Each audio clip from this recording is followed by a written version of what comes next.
Ito po ang ating luya. Ito po, pwede ko pong pumilas ng ganito.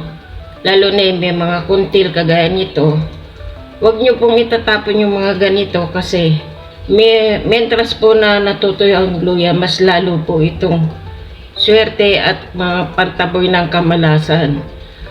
Yung ganito po, kahit ganito lang, ilagay nyo po sa ilalim ng inyong unan.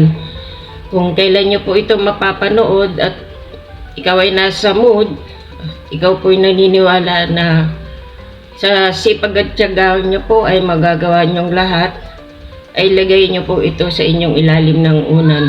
At kung ikaw po hindi naniniwala, ay subukin nyo lang po. Huwag nyo pong iisipin na hindi po ito totoo. Kasi hindi rin naman po matutupad ang wish ninyo kung kayo po ay negatibo at hindi positibo sa paggawa ng bagay nito. Ayun po mga bossing, ito po ay nag-a-attract ng kaswertihan. Pero kung kayo po ay nagsisisi at di naniniwala, ay stop nyo na lang po, huwag nyo na po kayong gagawa. At huwag na lang po kayong wag na lamang po kayong manonood ng mga pampaswerte kung hindi po kayo naniniwala. Kasi hindi rin naman po ito tatalag. Gawin nyo po ito mga bandang 6:30 o alas 7 ng gabi. Tapos mag-wish po kayo. At huwag nyo pong gagamitan ng sana kasi hindi po ito natutupad. Kasi kung meron pong sana, alanganin po yun, parang negative lang kasi may sana. Kaya dapat ang sasabihin nyo po ay magkakaroon ako ng maraming pera. Magkakaroon ako ng maraming pera. At sisipagan nyo lang po. Para lalo po kayong kumita ng maraming pera. Baka mamaya sasabihin nyo po, kailangan pa rin palang magsipag. Siyempre kasama po yun sa araw-araw. Ngayon, kung kayo po ay bili lang ng bili ng pampaswerte, ay baka mayamot lamang po kayo dahil isipin nyo sayang lang ang pera. Kasi meron pong pagkakataon na iisipin nyo hindi tumatalab. Siyempre po sasamahan po natin ito ng gawa at pananalig. Siyempre ito po ay gabay lamang. Siyempre una sa lahat, ang Diyos pa rin po ang ating paniniwalaan. Ito po ay gabay lamang.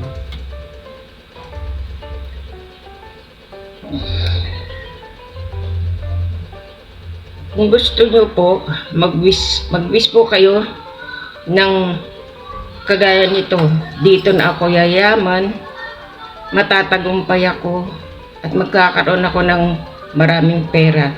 Ganyan po ang mga pag-wish na walang sana. Kailangan direct to the point po. Matapos po ng alas 8 ng umaga, ilagay nyo po ito sa ilalim ng inyong unan. Tapos lagi po kayong magsasalita ng magagandang salita. Lagi nyo pong ibubuka sa inyong bibig or sasabihin, magkakaroon ako ng pera, yayaman ako, makakabayad ako sa maraming pagkakautang.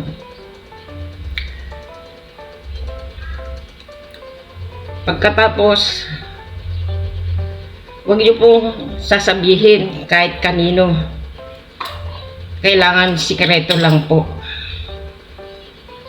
Huwag niyo pong sasabihin kahit kanino. Kasi hindi po natin alam kung anong kaisipan ng maraming tao sa ating paligid. Para po maging pribado ang inyong ginagawa. Kailangan sikreto lang po para hindi po maudlot. Pagka po gagawa kayo ng mga ganitong pampaswerte, tapos yung pong mga pangit na nangyayari sa atin, lagi nyo na lamang pong ipagdarasal Panginoon. At bahala na po ang Panginoon gumabay sa inyo. Ngayon, Pagka ichinikan nyo po to sa iba, baka maiba pa yung istorya, mapaaway ka lang. Ugaliin nyo pong palagi na magsasabi ng ganito, yayaman ako't magtatagumpay, makakabayad ako ng mga utang, dadami ang aking pera. Yun lamang po mga kaibigan, at sana po huwag po kayong magsasawang sumubaybay sa aking YouTube channel dahil marami pa po tayong mga pampaswerte na ipifuture. Subscribe lamang po ninyo ang aking channel,